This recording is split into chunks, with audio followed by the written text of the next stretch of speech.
Hey guys, the trading ಜಾಬ್ಗೆ ಸ್ವಾಗತ. So Eliot ವೇವ್ನಲ್ಲಿ ನಾವು ಇದುವರೆಗೆ ಬೇಸಿಕ್ಕಾಗಿ ಇಲಿಯಟ್ ವೇವ್ ಅಂದರೆ ಏನು, ಅದರ ಇಂಟ್ರೊಡಕ್ಷನ್ ತಿಳ್ಕೊಂಡ್ವಿ. ಮತ್ತು ಎಷ್ಟು ಥರದ ವೇವ್ಗಳಿರುತ್ತೆ, ಇಂಪಲ್ಸ್ ವೇವ್ನಲ್ಲಿ ಎಷ್ಟು ವಿಧ, ಮತ್ತು ಕರೆಕ್ಟಿವ್ ವೇವ್ನಲ್ಲಿ ಎಷ್ಟು ವಿಧ ಅನ್ನೋದನ್ನೆಲ್ಲ ಹೇಳಿದ್ದೆ. ಸೊ ಲಾಸ್ಟಲ್ಲಿ ವೇವ್ ಅಂದರೆ ಏನು ಅನ್ನೋದನ್ನು ಕೂಡ ಹೇಳಿದ್ದೆ. ಸೊ ಈಗ ನಾರ್ಮಲ್ ಆಗಿ ಇಂಪಲ್ಸ್ ವೇವ್ನಿಂದ ಶುರು ಮಾಡೋಣ.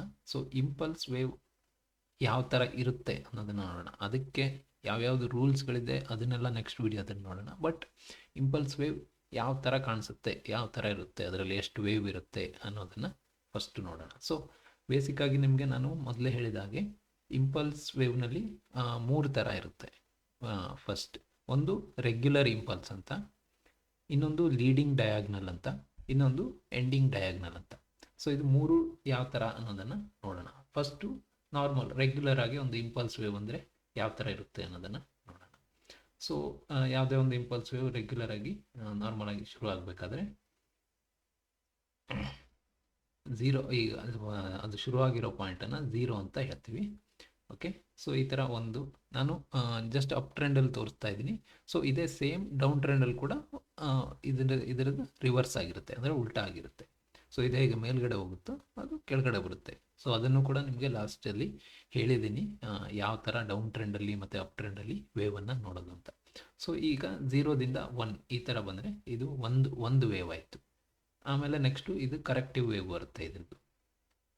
ಆಮೇಲೆ ನೆಕ್ಸ್ಟು 3 ಅಂತ ನೆಕ್ಸ್ಟ್ ವೇವ್ ಬರುತ್ತೆ. ಆಮೇಲೆ ಇದ್ರದ್ದು ಕರೆಕ್ಟಿವ್ ವೇವ್ ಇನ್ನೊಂದು ಬರುತ್ತೆ. ಸೊ ಆಮೇಲೆ ಇನ್ನೊಂದು 5 ಅಂತ ಬರುತ್ತೆ. ಸೊ ನಾರ್ಮಲ್ ಆಗಿ ರೆಗ್ಯುಲರ್ ಆಗಿ ಇಂಪಲ್ಸ್ ವೇವ್ ಅಂದರೆ ಈ ಥರ ಇರುತ್ತೆ. ಅದರಲ್ಲಿ 5 ವೇವ್ ಇರುತ್ತೆ. 1 2 3 4 5 ಅಂತ 5 ವೇವ್ ಇರುತ್ತೆ. ಸೊ ಇಲ್ಲಿಂದ 0 ಪಾಯಿಂಟ್, ಇಲ್ಲಿಂದ ಶುರು ಆದರೆ 1, ಇಲ್ಲಿಂದ ಮತ್ತು 2 3 4 ಆ್ಯಂಡ್ 5 ಈ ಥರ 5 ವೇವ್ ಇರುತ್ತೆ. ಸೊ ರೆಗ್ಯುಲರ್ ಇಂಪಲ್ಸು, ಲೀಡಿಂಗ್ ಡಯಾಗ್ನಲ್ಲು ಮತ್ತು ಎಂಡಿಂಗ್ ಡಯಾಗ್ನಲ್ ಯಾವುದೇ ಆದರೂ ಕೂಡ ಇಂಪಲ್ಸ್ ವೇವ್ ಅಂದ ತಕ್ಷಣ 5 ವೇವ್ ಇರುತ್ತೆ ಅದರಲ್ಲಿ. ಓಕೆ, ಸೊ ಈ 5 ವೇವ್ನಲ್ಲಿ ಈ 0ದಿಂದ 1 ಮತ್ತು ಈ 2ದಿಂದ 3 ಮತ್ತು ಈ 4ರಿಂದ 5 ಇದಿಷ್ಟು ಇಂಪಲ್ಸ್ ವೇವ್. ಇದರಲ್ಲಿ ಮತ್ತೆ ಇದೆರಡು ಕರೆಕ್ಟಿವ್ ವೇವ್ ಅಂತ ಹೇಳ್ತಾರೆ. 1ಇಂದ 2 ಬರೋದು ಮತ್ತು 3ಇಂದ 4 ಬರೋದು, ಅಂದರೆ 2 ಮತ್ತು 4 ಇದರಲ್ಲಿ ಕರೆಕ್ಟಿವ್ ವೇವ್ಸು, 1 3 ಮತ್ತು 5 ಇದರಲ್ಲಿ ಇಂಪಲ್ಸ್ ವೇವ್ಸ್. ಇದ್ರದ್ದು ರೂಲ್ಸ್ಗಳು ಇದೆ, ಅಂದರೆ 2 ಯಾವ ಥರ ಇರುತ್ತೆ, 3 ಯಾವ ಥರ ಇರುತ್ತೆ, 4 ಯಾವ ಥರ ಇರುತ್ತೆ, 5 ಯಾವ ಥರ ಇರುತ್ತೆ ಅನ್ನೋದಕ್ಕೆ ಪ್ರತಿಯೊಂದಕ್ಕೂ ರೂಲ್ಸ್ಗಳಿದೆ. ಅದನ್ನು ಕೂಡ ನೆಕ್ಸ್ಟ್ ವೀಡಿಯೋದಲ್ಲಿ ನೋಡೋಣ. ಬಟ್ ಇವಾಗ ಮೇನ್ ಆಗಿ ವೇವ್ ಯಾವ ಥರ ಕಾಣಿಸುತ್ತೆ, ಯಾವ ಥರ ಇರುತ್ತೆ ಅಂತ ಅನ್ನೋದಕ್ಕೆ. ಸೊ ಇದು ನಾರ್ಮಲ್ ಆಯಿತು. ಸೊ ರೆಗ್ಯುಲರ್ ಇಂಪಲ್ಸ್ ಈ ಥರ ಇರುತ್ತೆ, 5 ವೇವ್ ಇರುತ್ತೆ, 1 2 3 4 5 ಈ ಥರ. ಸೊ ಈಗ ಎರಡನೇದು ನೋಡೋಣ, ಲೀಡಿಂಗ್ ಡಯಾಗ್ನಲ್. ಅದೇ ಯಾವ ಥರ ಇರುತ್ತೆ ಅಂತ. ಲೀಡಿಂಗ್ ಡಯಾಗ್ನಲ್ ಅಂತ ಅಂದಾಗ ನಾರ್ಮಲ್ ಆಗಿ ಏನಾಗುತ್ತೆ, ಈ ಇಂಪಲ್ಸ್ ಥರ ಅಂದರೆ ಓಪನ್ ಆಗಿರಲ್ಲ, ಸ್ವಲ್ಪ ಒಂದ್ರ ಮೇಲೆ ಒಂದು ಓವರ್ಲ್ಯಾಪ್ ಆಗಿರುತ್ತೆ. ಈ ಥರ ಓವರ್ಲ್ಯಾಪ್ ಆಗಿರುತ್ತೆ, ಜಾಸ್ತಿ ಡಿಸ್ಟೆನ್ಸ್ ಇರೋದಿಲ್ಲ. ನೀವು ನೋಡಿದ್ರೆ 1 2 1ಇಂದ 3ಗೆ ನೋಡಿ ಜಾಸ್ತಿ ಡಿಸ್ಟೆನ್ಸ್ ಇರೋಲ್ಲ, 3ಇಂದ 5 ಕೂಡ, ಮತ್ತು 1ಇಂದ 0ಇಂದ 2ಗೆ, 2ಇಂದ 4ಗೆ ಆ ಥರ ಜಾಸ್ತಿ ಡಿಸ್ಟೆನ್ಸ್ ಇರೋದಿಲ್ಲ. ಅಂದರೆ ಸ್ವಲ್ಪ ಸೈಡ್ ವೈಸ್ ರೇಂಜ್ ಥರನೇ ಇರುತ್ತೆ, ಬಟ್ ಮೇಲೆ ಹೋಗ್ತಾ ಇರುತ್ತೆ. ಸೊ ಇದು ಲೀಡಿಂಗ್ ಡಯಾಗ್ನಲ್ ಅಂದರೆ ಯಾವುದೇ ಒಂದು ಟ್ರೆಂಡಿನ, ಈಗ ಅಪ್ ಟ್ರೆಂಡ್ ಶುರುವಾಗ್ತಾ ಇದ್ದರೆ ಆ ಟ್ರೆಂಡಿನ ಶುರುವಿನಲ್ಲಿ ಇರುವಂಥದ್ದು. ಅಂದರೆ ಏನಿರುತ್ತೆ ಅಂತಂದರೆ, ಈ ಒಂದು ಟ್ರೆಂಡ್ ಶುರುವಾಗೋಕ್ಕಿಂತ ಮುಂಚೆ ಒಂದು ಡೌನ್ ಟ್ರೆಂಡ್ ಇರುತ್ತೆ ನಿಮಗೆ. ಸೊ ಒಂದು ಈ ಥರ ಡೌನ್ ಟ್ರೆಂಡ್ ಇರುತ್ತೆ ದೊಡ್ಡದು, ಹಿಂದ್ಗಡೆಯಿಂದ ಈಗ ಕೆಳಗಡೆ ಪ್ರೈಸ್ ಕೆಳಗಡೆ ಬರ್ತಾ ಇರುತ್ತೆ. ಸೊ ಆವಾಗ ಒಂದು ಕೆಳಗಡೆ ಅಂದರೆ ಬಾಟಮಲ್ಲಿ ಈ ಥರ ಫಾರ್ಮೇಷನ್ ಆದರೆ ಅದನ್ನು ಲೀಡಿಂಗ್ ಡಯಾಗ್ನಲ್ ಅಂತ ಕರೀತಾರೆ.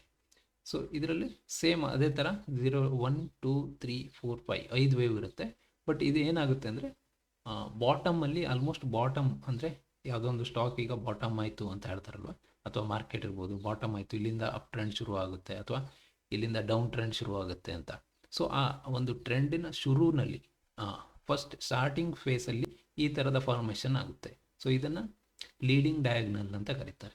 ಸೊ ಎಂಡಿಂಗ್ ಡಯಾಗ್ನಲ್ ಮತ್ತು ಲೀಡಿಂಗ್ ಡಯಾಗ್ನಲ್ ಎರಡೂ ಸೇಮ್ ಇರುತ್ತೆ. ಬಟ್ ಒಂದೇ ಒಂದು ಡಿಫ್ರೆನ್ಸ್ ಏನು ಅಂದರೆ, ಎಂಡಿಂಗ್ ಡಯಾಗ್ನಲ್ ಕೂಡ ಇದೇ ಥರ ಇರುತ್ತೆ. ಆದರೆ ಎಂಡಿಂಗ್ ಡಯಾಗ್ನಲ್ ಯಾವುದೇ ಒಂದು ಟ್ರೆಂಡಿನ ಕೊನೆಯಲ್ಲಿ ಬರುತ್ತೆ.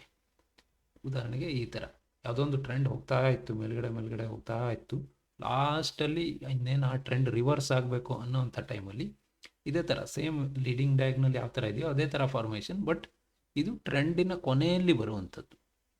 ಲೀಡಿಂಗ್ ಡಯಾಗ್ನಲ್ ಏನಿದೆಯಲ್ಲ ಅದು ಟ್ರೆಂಡ್ ಶುರುವಾಗುವಾಗ ಸ್ಟಾರ್ಟಿಂಗಲ್ಲಿ ಬರುವಂಥದ್ದು. ಎಂಡಿಂಗ್ ಡಯಾಗ್ನಲ್ ಬಂದ್ಬಿಟ್ಟು ಟ್ರೆಂಡ್ ಮುಗಿಯುತ್ತೆ, ಇದಾದ ತಕ್ಷಣ ಟ್ರೆಂಡ್ ಮುಗಿಯುತ್ತೆ ಅನ್ನೋಂಥ ಟಾಪಿಂಗ್ ಔಟ್ ಅಂತ ಹೇಳ್ತಾರಲ್ವ. ಯಾವುದೋ ಒಂದು ಸ್ಟಾಕ್ ಇರ್ಬೋದು, ಮಾರ್ಕೆಟ್ ಟಾಪಿಂಗ್ ಔಟ್ ಆಯಿತು, ಇನ್ನು ಲಾಂಗ್ ಟರ್ಮಲ್ಲಿ ಇದು ಕೆಳಗಡೆ ಹೋಗುತ್ತೆ, ಅಥವಾ ರಿವರ್ಸ್ ಆರ್ಡ್ರಲ್ಲಿ ತಗೊಂಡ್ರೆ ನೀವು ಬಾಟಮ್ ಔಟ್ ಆಯಿತು ಅಂತ. ಸೊ ಹಾಗೆ ಹಿಂದ್ಗಡೆ ಒಂದು ದೊಡ್ಡ ಟ್ರೆಂಡ್ ಇತ್ತು, ಅದಾದ ನಂತರ ಲಾಸ್ಟಲ್ಲಿ ಇದು ಎಂಡ್, ಅದಕ್ಕೆ ಇದನ್ನ ಎಂಡಿಂಗ್ ಡಯಾಗ್ನಲ್ ಅಂತ ಕರೀತಾರೆ. ಸೊ ಲೀಡಿಂಗ್ ಡಯಾಗ್ನಲ್ಲು ಮತ್ತು ಎಂಡಿಂಗ್ ಡಯಾಗ್ನಲ್ ನೋಡೋದಕ್ಕೆ ಎರಡೂ ಒಂದೇ ಥರ ಇರುತ್ತೆ, ಬಟ್ ಡಿಫ್ರೆನ್ಸ್ ಏನು ಅಂತಂದರೆ ಪೊಸಿಷನ್. ಯಾವುದೇ ಒಂದು ಟ್ರೆಂಡಿನ ಶುರುವಿನಲ್ಲಿದ್ದರೆ ಅದು ಲೀಡಿಂಗ್ ಡಯಾಗ್ನಲ್ ಆಗುತ್ತೆ, ಆ ಟ್ರೆಂಡಿನ ಕೊನೆಯಲ್ಲಿ ಈ ಥರ ಫಾರ್ಮೇಷನ್ ಆದರೆ ಅದು ಎಂಡಿಂಗ್ ಡಯಾಗ್ನಲ್ ಆಗುತ್ತೆ. ಸೊ ಇದು ನಾರ್ಮಲ್ ಆಗಿ ಇಂಪಲ್ಸ್ ವೇವ್ ಈ ಥರ ಇರುತ್ತೆ ಅಂತ 3 ಟೈಪನ್ನು ನಿಮಗೆ ಈಗ ತೋರಿಸಿದ್ದೀನಿ: ರೆಗ್ಯುಲರ್ ಇಂಪಲ್ಸ್, ಲೀಡಿಂಗ್ ಡಯಾಗ್ನಲ್ ಮತ್ತು ಎಂಡಿಂಗ್ ಡಯಾಗ್ನಲ್. ಸೊ ಇದು ಇಂಪಲ್ಸ್ ವೇವ್ ಈ ಥರ ಕಾಣಿಸುತ್ತೆ ಅಂದ್ಬಿಟ್ಟು. ಸೊ ಇನ್ನು ನೆಕ್ಸ್ಟ್ ವಿಡಿಯೋದಲ್ಲಿ ನಾನು ನಿಮಗೆ ತೋರಿಸುವಂಥದ್ದು ಕರೆಕ್ಷನ್ನಲ್ಲಿ ಜಿಗ್ಜ್ಯಾಗ್, ಫ್ಲ್ಯಾಟ್ ಮತ್ತು ಟ್ರಯಾಂಗಲ್ ಅಂತ 3 ಟೈಪ್ ಬರುತ್ತೆ ಅನ್ನೋಣ. ಅದು ಯಾವ್ಯಾವ ಥರ ಕಾಣಿಸುತ್ತೆ ಅನ್ನೋದನ್ನು ನೆಕ್ಸ್ಟ್ ವಿಡಿಯೋದಲ್ಲಿ ಹೇಳ್ತೀನಿ. ಸೊ ಅಲ್ಲಿವರೆಗೂ ಗೈಸ್, ಸೇಫ್ ಟ್ರೇಡಿಂಗ್.